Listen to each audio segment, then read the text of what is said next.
दोस्तों आज का टॉपिक ज्योग्राफी का बहुत ही इंपॉर्टेंट टॉपिक है। अक्सर लोगों को ये टॉपिक समझ में नहीं आता है, लेकिन इसको हम बहुत ही कम समय में कंप्लीट करने वाले हैं। वीडियो छोटी होगी लेकिन बहुत अच्छी होगी।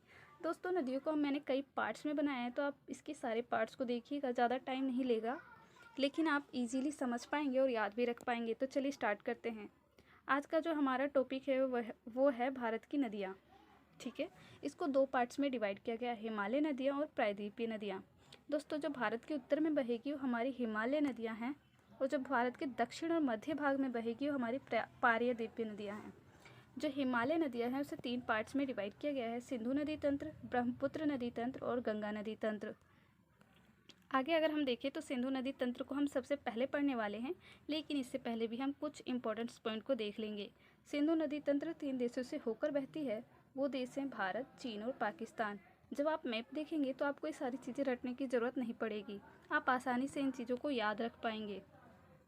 सिंधु नदी चीन से निकलती है और भारत के लद्दाख में प्रवेश करती है, फिर पाकिस्तान होते हुए अरब सागर में गिर जाती है। सिंधु नदी तंत्र में दो नदियाँ जो हैं वो तिब्बत से आती हैं, एक हमारी सिंधु होगी और दूसरी सतलुज होगी। वैसे तो इस पूरे तंत्र में 6 नदियाँ हैं, लेकिन दो ही जो हैं वो अदर कंट्री से आती हैं, बाकी का उद्गम इंडिया में ही होता है।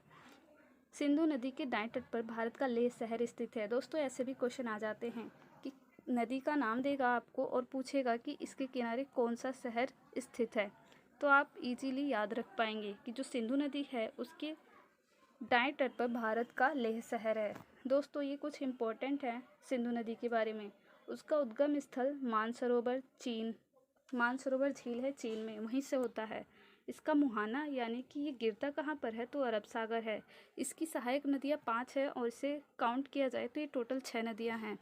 झेलम, चिनाब, रावी, ब्यास और सतलुज, ये सभी इसकी सहायक नदियाँ हैं। कुछ और इम्पोर्टेंट पॉइंट्स हैं जो इसके बारे में हम पढ़ने वाले हैं।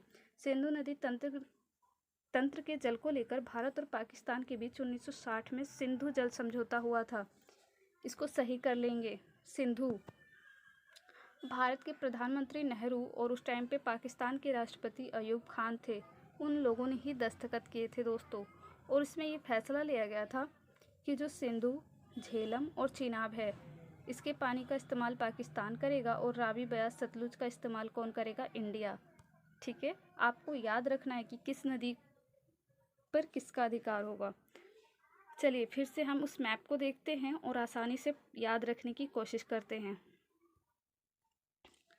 ये जो नदी देख रहे हैं जो सबसे लंबी है और 3 देशों को कवर कर रही है। आप मैप ये में देखेंगे तो यहाँ पर चीन है और यहाँ पर पाकिस्तान है ना। यहाँ पर पाकिस्तान है और यहाँ पे चीन है। तो चीन से जिसका उद्गम होगा वो कौन सी नदी है, वो हमारी सिंधु है और एक सतलुज है। सतलुज ये वाली है दोस्तों। ठीक है, ये इसकी सहायक नदी है। शेषनाग झील है, वहाँ से हमारी झेलम नदी आएगी।